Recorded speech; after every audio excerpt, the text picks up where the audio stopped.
성도 여러분 안녕하십니까? 특별한 찬양으로 하나님께 영광 돌려주셔서 감사를 드립니다. 이 시간 옆 사람과 인사하시겠습니다. 하늘까지 함께 갑시다.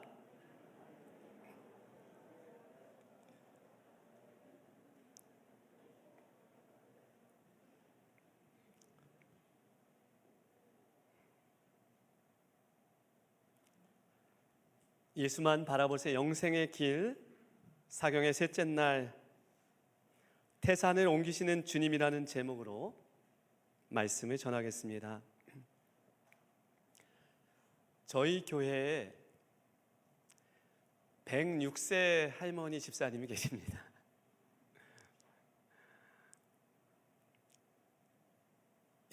우리 노재분 집사님이신데요. 106세가 되셨어요.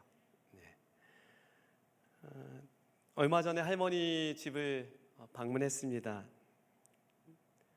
제가 뵌 분 중에 가장 고령의 우리 집사님이시죠. 집사님이 지금도 얼마나 유쾌하시고 또 잘 웃으시고, 이 가정을 방문해서 할머니 집사님을 만나면 희한하게 함께 간 모든 사람들이 행복해지더라고요.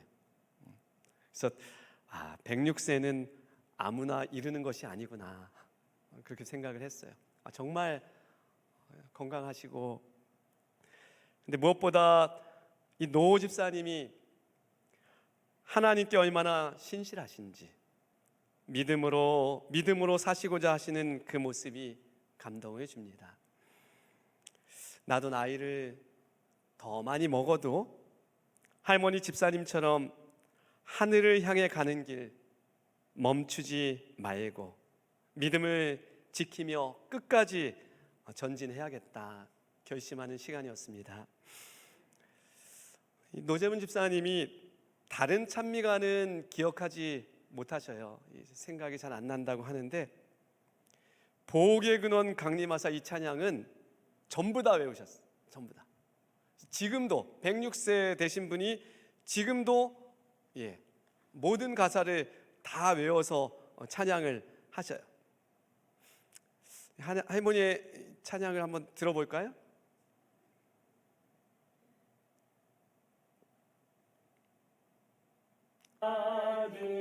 왔으니 이와 같이 천국에도 이르기를 바라네. 하나님을 회방하고 죄에 빠진 우리를 예수 구원하시려고 보혈을 주셨네. 아멘.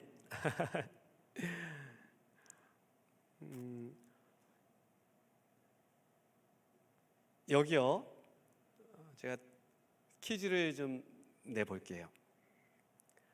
찬미가를 찾지 않고 맞춰보십시오. 106세 우리 할머니는 다 기억하시는 찬미가니까 여러분들은 뭐 8글자, 이 찬미가 나올 때 이때까지 왔으니부터 시작했어요. 그죠? 이때까지 왔으니 이렇게 되죠. 이와 같이 천국에도 이르기를 바라네. 하나님을 배반하고 죄에 빠진 우리를 예수 구원하시려고 보혈 흘려 주셨네 했는데, 그 앞에 8글자가 기억나십니까? 손 한번 들어보시겠습니까? 기억하셔요. 우리 빨간 옷 우리 입으신 집사님 앞에가 뭘까요? 8글자. 이때까지 왔으니 이전에 8글자입니다. 주의 도와주심 받아 정답입니다. 제가 선물도 준비했어요. 나중에 우리 목사님 통해서 좀 드리도록 하겠습니다. 주의 도와주심 받아 이때까지 왔으니. 여러분, 제가 이 찬양을 하면 조금 의미가 덜한데요, 106세 사신 분이 주의 도와주심 받아 이때까지 왔으니 이와 같이 천국에도 이르기를 바라네 참여하는데 제가 울컥해가지고 같이 찬양하다가 찬미를 이게 이어지지가 않았어요.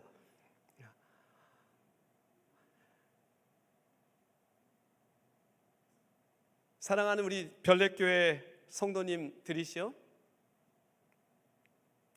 찬양의 가사처럼 주의 도와주심 받아 이때까지 왔으니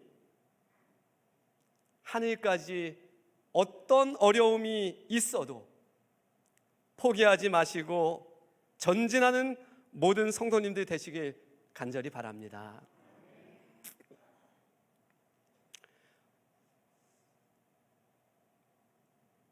엘렌 지 화이트 여사는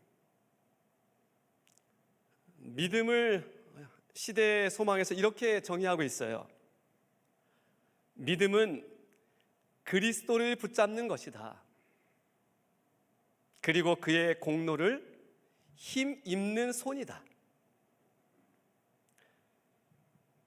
오늘 영생의 길에 너무나 중요한 믿음에 관한 말씀을 좀 함께 나누길 원합니다. AD 30년 늦 여름이었어요.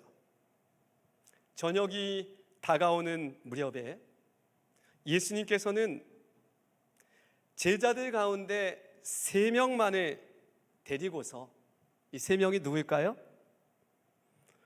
베드로, 야고보, 요한. 이 3명만을 데리고 산 중턱으로 가셨어요. 이 상황은 남아있는 제자들의 마음을 어둡게 했어요. 왜 베드로, 야고보, 요한 3명만? 왜? 나는 뭐야? 왜 3명만? 여러분, 이런 상황 속에서 오늘 말씀의 주인공인 한 아버지가 사랑하는 아들을 제자들에게 데리고 오죠. 그런데 그 아들의 상태가 어땠어요? 그 아들이 어땠어요? 주여, 내 아들을 불쌍히 여기소서.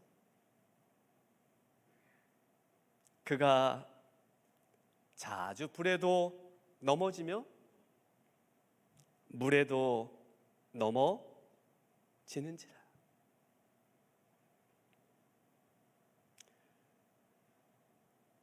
여러분, 제가 이제 침례를 받았습니다. 그리고 중학교 3학년이 되었습니다.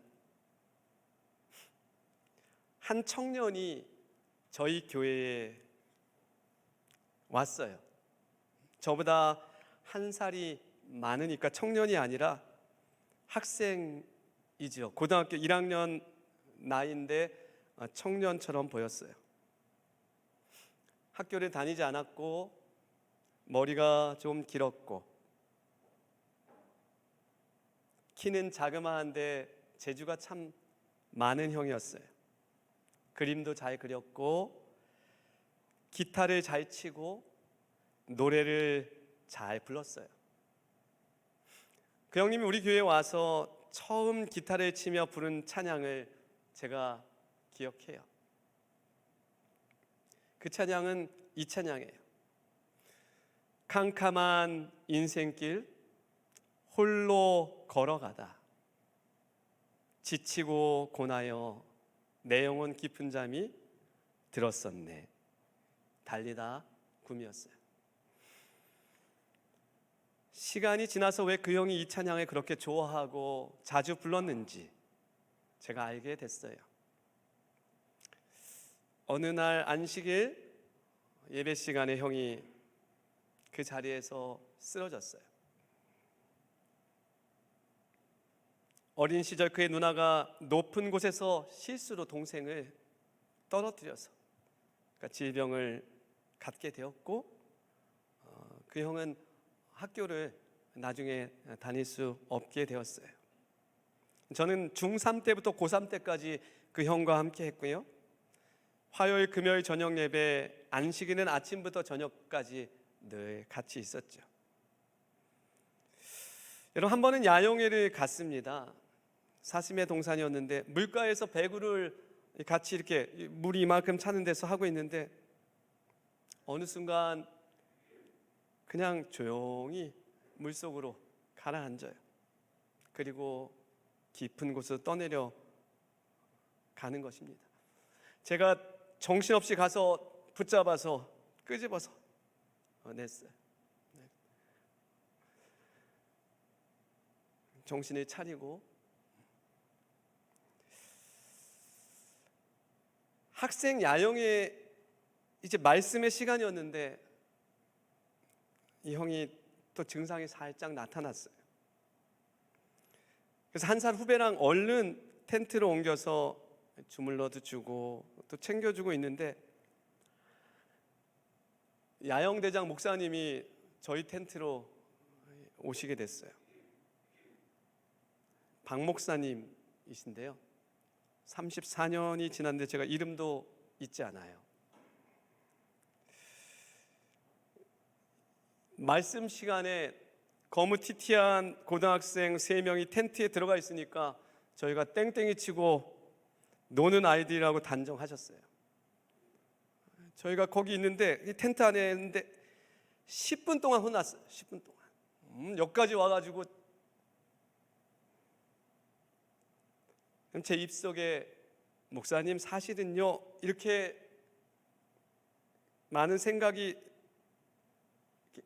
입으로 나오려고 하다가 아니 그렇게 말하면 형에게 좀 안 좋을 것 같다는 생각이 들어서 10분 동안 입을 다물고 이렇게 혼이 났는데 억울했죠. 참 억울한 상황이죠. 여러분, 우리는 기억해야 합니다. 눈앞에 나타난 현상이 모두 진실이 아니라는 것을 기억하셔야 합니다. 100% 분명한 사실로 비춰지지만 그 안의 내용은 전혀 다를 수 있다는 것을 기억하십시오. 그래서 우리는 더 겸손해야 합니다. 보이는 게 다가 아니라는 거죠. 한번 따라해 보시겠습니까? 나는 언제나 틀릴 수 있다. 기억하십시오. 분명히 이거였는데 전혀 다른 상황에 우리가 처할 수 있다는 거예요. 나는 언제나 틀릴 수 있습니다. 저는 그 형의 어머니의 눈물을 압니다. 막내 아들이 건강하기를 바라는 그 간절한 기도를 알고요. 그리고 늘 한처럼 품고 계셨던 그 아픔도 압니다. 그 어머님이랑 그 형님이랑 모두 다 하늘에서 건강하게 만나면 참 좋겠습니다. 여기 마태복음 17장 15절에 주여 내 아들을 불쌍히 여기소서 그가 자주 불에도 넘어지며 물에도 넘어지는지라. 여러분, 이 아버지의 마음은 이 땅에서 느끼는 가장 큰 아픔이에요. 내 사랑하는 아이가 물에도 넘어지고 불에도 넘어진다는 것은 가장 큰 아픔이에요. 여러분, 그 아픔을 가지고 이 아버지는 정말 절박한 마음으로 이 아들을 데리고서 누구에게 나아온 거예요? 예수님께 나아온 거예요. 예수님 만나게 하려고. 그런데 아버지가 이런 절박한 마음으로 아들을 데려왔던 그 순간, 그때 제자들의 마음은 어땠다고요? 예수님이 누구만? 베드로, 야고보, 요한만 데리고 가셨어.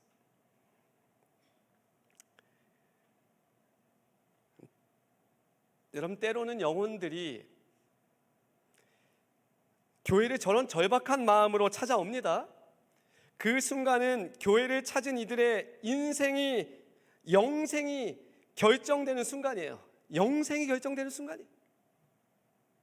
그런데 우리는 이 제자들처럼 준비되어 있지 않아서 그저 내 욕심대로, 내 생각대로 그렇게 그들을 대하지는 않았나 생각해 보아야겠습니다.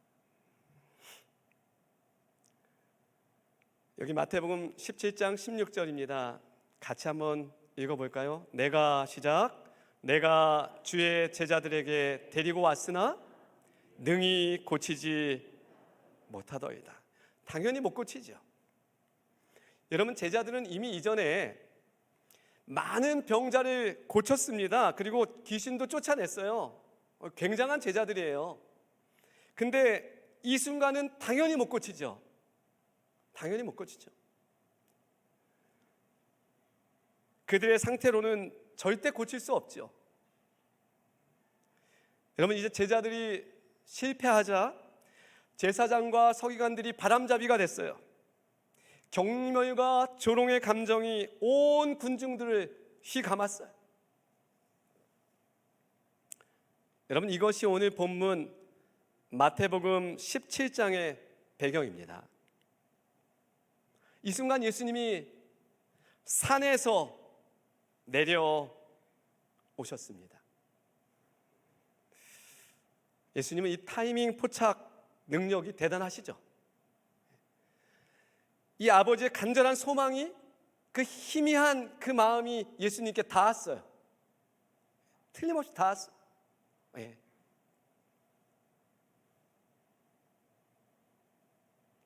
아버지가 군중을 뚫고 나와 발 아래 엎드립니다. 그를 이리로 데려와라. 예수님께서 말씀하셨고 아이를 데리고 왔습니다.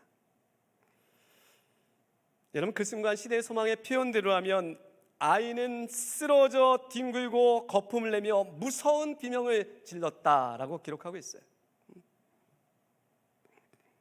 이때의 상황을 시대의 소망은 이렇게 표현하고 있습니다.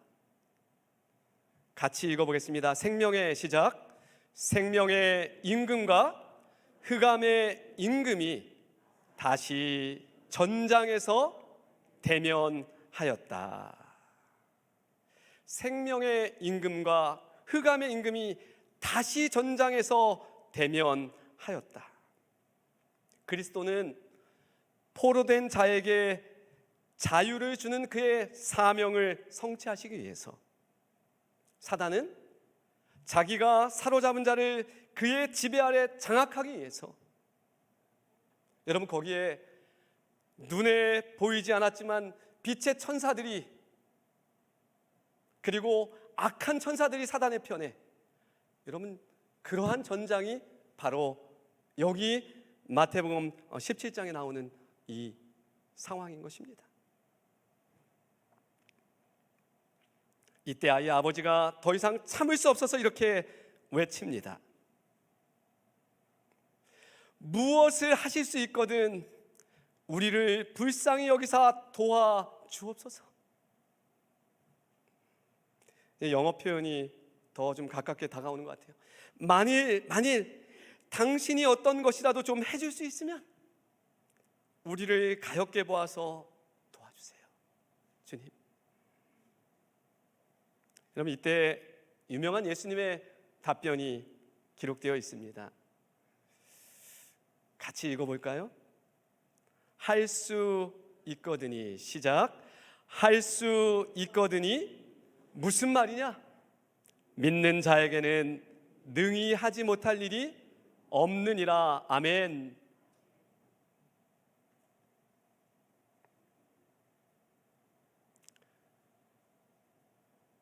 아이가 그때부터 나으니라. 아멘. 아이가 그때부터 나으니라. 여러분, 그렇게 아이가 회복되었어요. 이 아이와 아버지가 얼마나 기뻤을까요? 예수님의 은혜가 얼마나 감사했을까요? 그리고 이 은혜를 품은 아버지와 아들이 얼마나 멋진 예수님의 제자가 되었을까요? 가슴 벅차.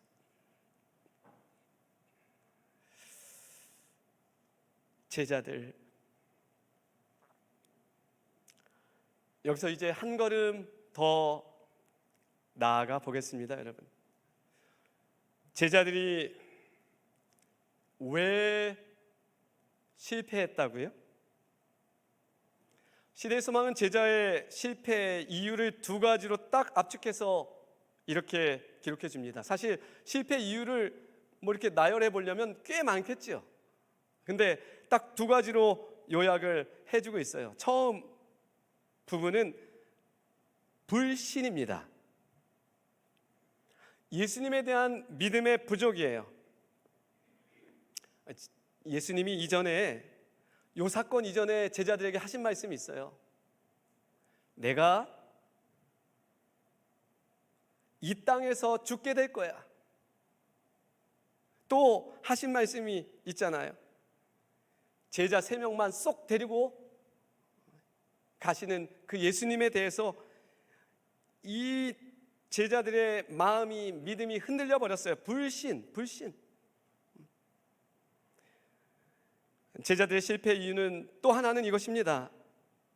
뭐죠? 부주의.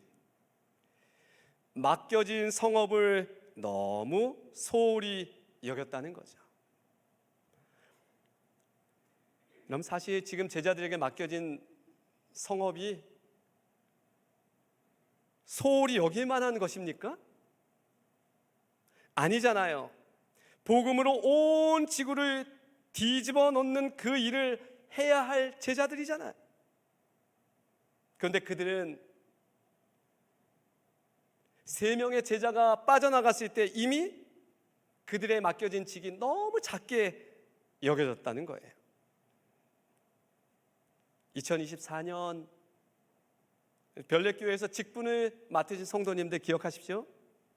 여러분의 그 귀한 직분을 성실하게 주님을 위해서 주의 뜻을 이루며 일해 나가시게 되길 바랍니다. 사람들이 똑같은 일을 당해도 이렇게 좀 나눠진다 그래요. 비교하는 사람, 감사하는 사람. 한번 따라해 보시겠습니까? 비교하면 초라해지고 감사하면 행복해진다. 선택은 여러분의 몫입니다. 비교하면 초라해지고 감사하면 행복해진다. 여러분 감사하시겠습니까?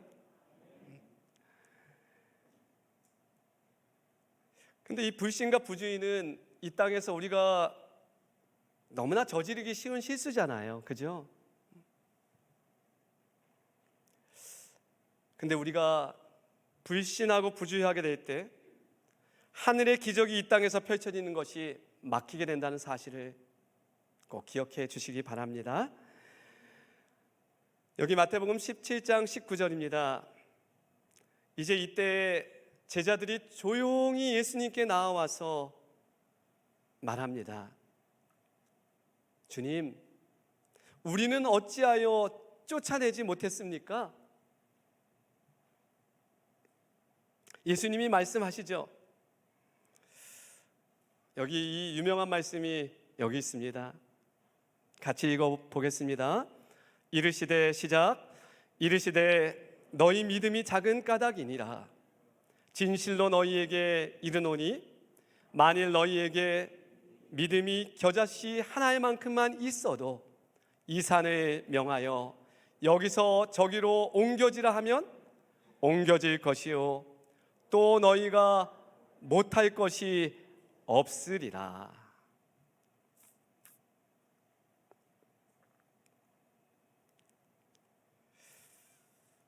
여러분, 믿음으로 산을 옮겨본 경험이 있으신가요? 혹시 있으세요? 저는 있습니다. 저는 그 단 한 번의 경험이 저를 목사가 되게 했습니다. 언젠가 저한테 우리 교회 한 학생이 이렇게 물었습니다. 목사님은 어릴 때 꿈도 목사님 되는 거였나요? 어때요? 제 어릴 적 꿈이 목사였을까요? 아니요. 저는 어린 시절에 한 번도 목사님이 되었으면 좋겠다고 생각한 적이 없어요. 모태 교인이니까 어린 시절 교회 가면은 장로님들이 그 꼬마 아이를 얼마나 이뻐했겠어요, 그죠? 우리 어르신 장로님들이 이뻐하듯이. 수염이 이렇게 덥수룩하게 나신 우리 연세 있으신 장로님이, 제가 아침에 그 철원교회를 가면 그냥 절 볼 때마다 안아가지고 그 수염이 그 까칠한 느낌이 지금도 나요. 제가 막 이렇게 그냥 예.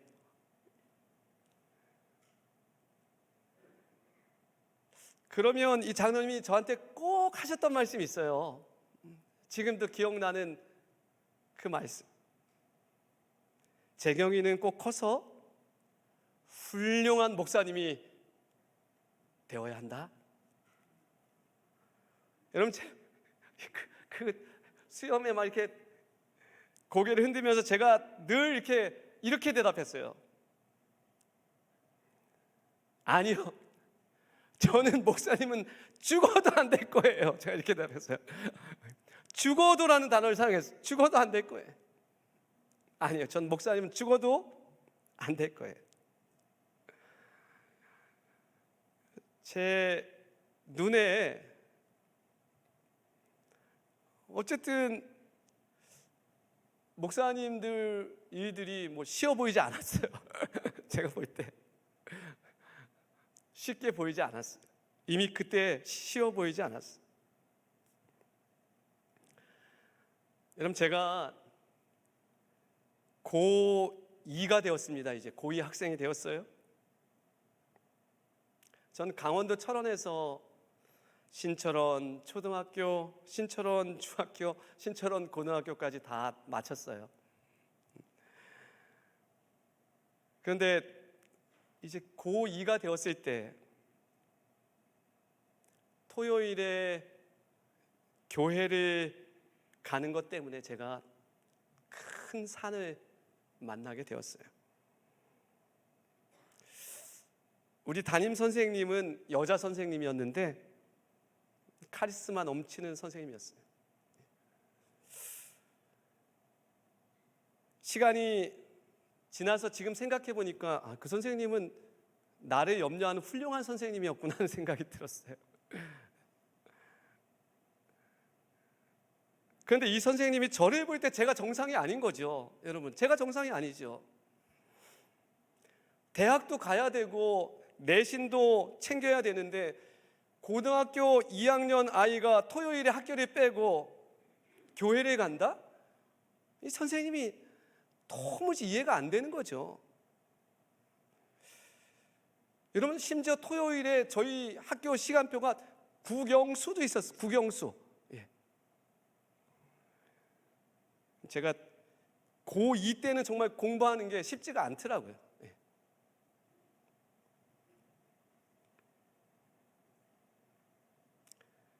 셋째 주 안식일이 지나고 월요일쯤에 이제 학교에 갔습니다. 전 무조건 교회 갔고 월요일 날 이제 학교에 가는 순간 이 담임 선생님이 결국 이제 저를 딱 부릅니다. 저기 나와. 일로 와. 옆에 교탁 옆에 섰어요. 너 이제부터 토요일에 교회 가지 말고 무조건 학교 나와.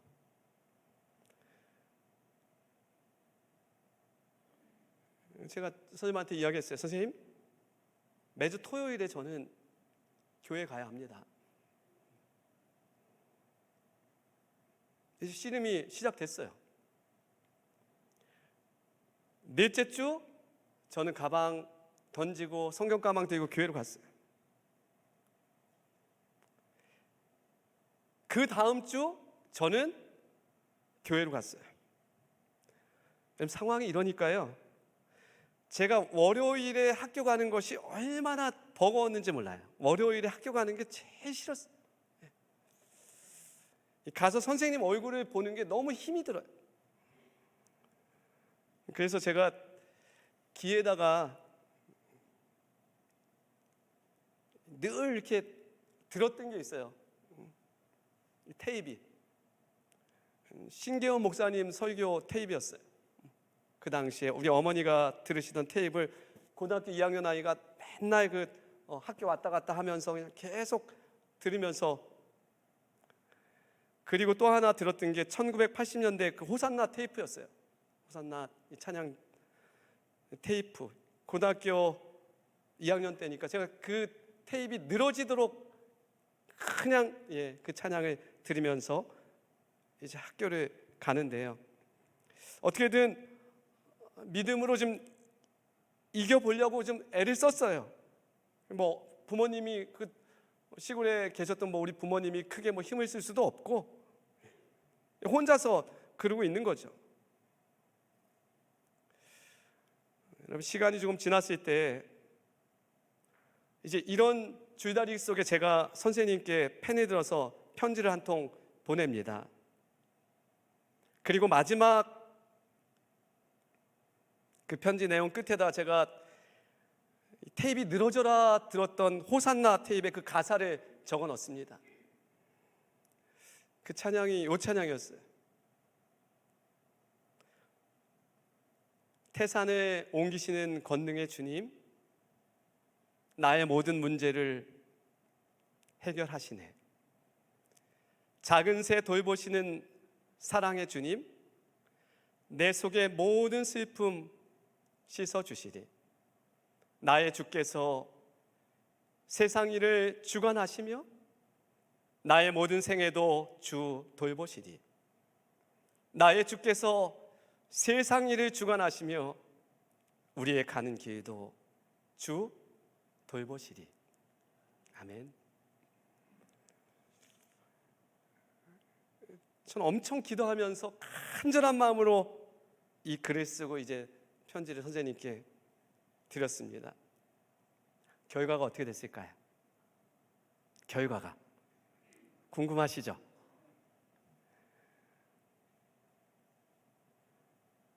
이게 선생님으로 하여금 저를 더 적극적으로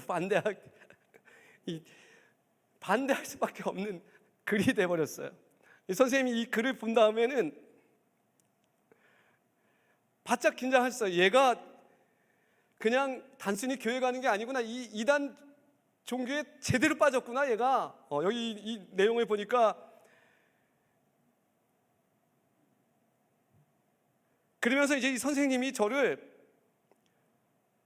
옆에 다른 교단 다니는 우리 수학 선생님, 그래서 저쪽 또 다른 교회 다니는 과학 선생님 막 갖다 붙이기 시작했어요. 저를 얘 좀 얘기 좀 해주시라고.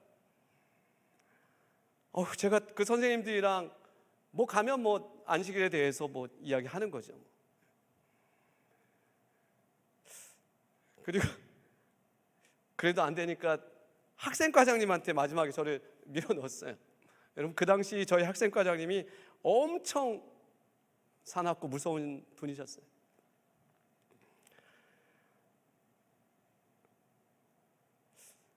아이고, 그러면서 또 어찌됐든 토요일이 되면 교회를 갔고 월요일에 학교 가면 선생님이 또 저를 불러서 저기 이리 와, 이 옆에 좀 서 있어. 제가 얼마나 열심히 기도했고 또 얼마나 힘들었을까요? 이제 드디어 선생님이 저에게 이렇게 말씀하셨어요. 너가 선택할 수 있는 카드는 두 가지야. 첫 번째, 내가 알아보니까 삼육학교라고 있더라. 삼육학교. 원주에도 있고 서울에도 있고 저기도 있고. 저보다 더 잘 아셔요. 너 거기 전학 가. 두 번째 카드, 너 스스로 자퇴하는 거야. 제가 매우 순종적인 학생이었습니다. 선생님한테 저는 한 번도 대들거나 뭐 이렇게 화를 내거나 해본 적이 없어요. 근데 그날 제가 깊은 곳에서 뭐가 이렇게 확, 저도 많이 참은 거죠. 솟구쳐 오르면서 제가 선생님을 똑바로 쳐다보고 이렇게 이야기했어요. 선생님, 저는 전학도 안 갈 거고 자퇴도 안 할 겁니다.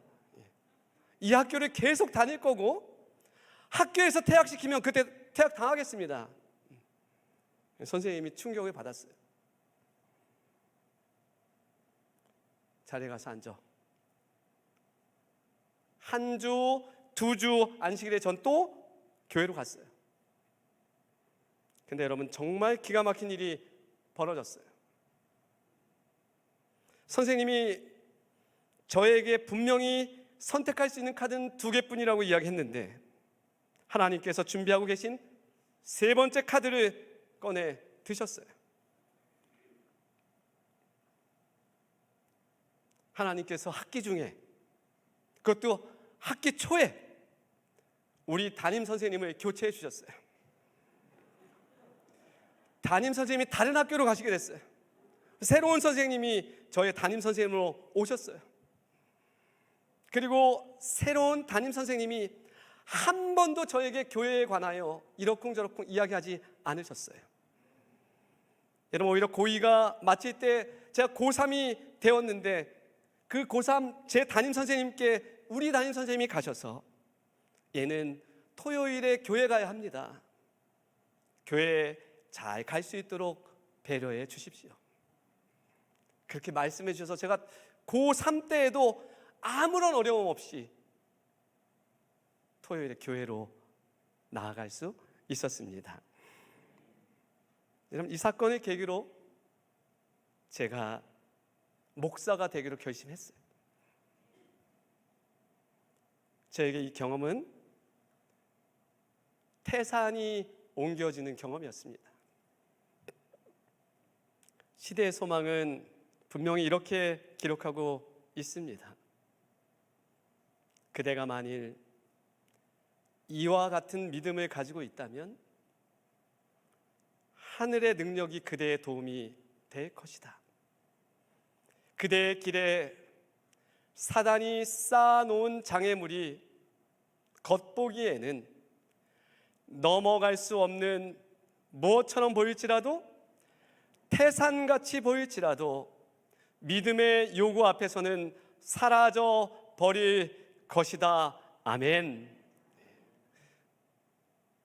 넘어갈 수 없는 태산같이 보일지라도 믿음의 요구 앞에서는 사라져 버릴 것이다. 아멘. 여러분, 2024년 우리 별내교회 성도님들이시죠?